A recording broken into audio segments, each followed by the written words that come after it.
பிரியமானவர்களே, இயேசுவின் நாமத்தினால் உங்களை வாழ்த்துகிறேன். இன்னைக்கு எந்த காரணத்தினால நான் குறுகி போயிட்டேன், நான் சிறுமைப்படுத்தப்பட்டு இருக்கிறேன், ஒரு விதமான சிறையிருப்புல இருக்கிறேன் பாஸ்டர், இதுல இருந்து எனக்கு விடுதலை கிடைக்குமா? அந்த விடுதலை கொடுக்கிற அற்புதமான ஆசீர்வாதமான வல்லமையுள்ள தேவனுடைய வார்த்தையை உங்களுக்காக எரேமியா 30வது அதிகாரம் வசனம் 18-19 கொண்டு வருகிறேன். கர்த்தர் சொல்லுகிறது என்னவென்றால், இதோ நான் யாக்கோப்புடைய கூடாரங்களின் சிறையிருப்பை திருப்பி அவன் வாசஸ்தலங்களுக்கு இரக்கம் செய்வேன்.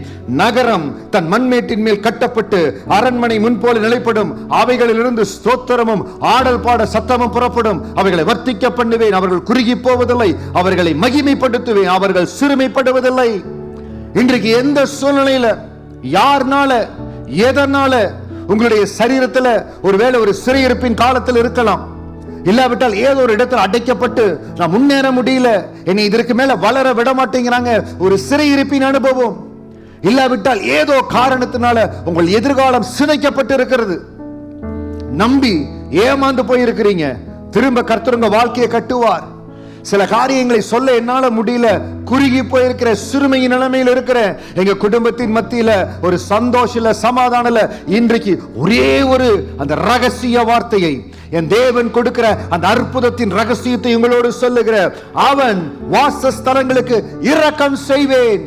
நான் சொன்னபடி யாரெல்லாம் சிறையிருப்புல, வாழ்க்கையில சிதைந்து போன இடத்துல, குறுகி போன நிலைமையில, மிகுந்த கலக்கத்தின் மத்தியில் இருக்கிறீங்களோ, அவர் உங்கள் வாசஸ்தலங்களுக்கு இரக்கம் செய்ய போகிறார். என் தேவாதி தேவன் உங்க வாசஸ்தலத்துக்கு இரக்கம் செய்ய போகிறார். ஏசப்பா உங்க வாழ்க்கையை ஆசீர்வதிக்க போகிறார். எரேமியா 30:18 வசனத்தின்படி அவன் வாசஸ்தலங்களுக்கு இரக்கம் செய்வேன். அந்த தேவனுடைய இரக்கம், அந்த தேவாதி தேவனுடைய இரக்கம் உங்களை சந்திக்கிறது மகனே, உங்களை சந்திக்கிறது மகளே. அந்த தேவ இரக்கம் உங்களுக்கு எல்லாவற்றையும் மாற்றுங்க. அந்த தேவ இரக்கம் கடந்து வருகிற போது சிறைச்சாலையின் கதவுகள் திறக்கப்படும். அந்த தேவ இரக்கம் கடந்து வருது. உடைக்கப்பட்ட வாழ்க்கை, இதற்கு பிறகு வாழ்க்கையே இல்லைன்னு சொன்ன இடத்துல என் ஆண்டவர் நகரம் தன் மண்மேட்டின் மேல் கட்டப்பட்டு அரண்மனை முன் போல நிலைப்படும். உங்கள் வாழ்க்கை ஆசீர்வதிக்கப்படும். திரும்ப நீங்க கட்டப்படுவீங்க.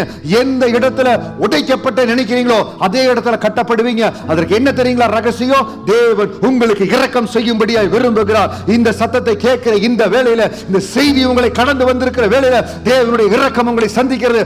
எரேமியா 30:18 இருக்கிற தேவ இரக்கம் உங்களுக்குள்ள, உங்கள் சரீரத்துக்குள்ள ஊடுருவி வருகிறது, உங்கள் குடும்பத்துக்குள்ள ஊடுருவி வருகிறது. எந்த இடத்துல சிறைப்பட்டு இருந்தீங்களோ அந்த சிறைச்சாலையின் கதவுகள் உடைக்கப்படுகிறது இயேசுவின் நாமத்தினால. எரேமியா 30:19 படி ஸ்தோத்திரமும் ஆடல் பாடல் சத்தத்தையோ இவங்க குடும்பத்துல வர்த்திக்க பண்ணுங்க ஆண்டவரே, பெருக பண்ணுங்க ஆண்டவரே. எந்த இடத்துல கடன் பிரச்சனை இருந்ததோ, தேவா உங்க இரக்கம் கடந்து வரட்டும், தெய்வமே உங்க இரக்கம் கடந்து வரட்டும் என்று தேவனுடைய இரக்கத்திற்காய் மன்றாடி கொண்டே இருங்க. எந்த இடத்துல மிகுந்த வறுமை, எந்த இடத்துல அதிகமாய் வட்டி கொடுத்து கொண்டிருக்கிறீங்களோ, இன்றைக்கு இந்த மாதம் நீங்க வட்டியை கொடுப்பதற்கு முன்பாக, ஏசப்பா நீங்க சொன்னபடி எரேமியா 30:10 படி எங்கள் வாசஸ்தலங்களுக்கு நீங்க இரக்கம் செய்வதற்காய் ஸ்தோத்திரம். இனிமேல் நாங்க வட்டி கொடுப்பதில்லை ஆண்டவரே, இந்த கடன்கள் அடைக்கப்படும்படியா ஒரு அற்புதத்தை செய்யுங்கன்னு சொல்லி அப்பா சமூகத்தில் ஜெபிங்க.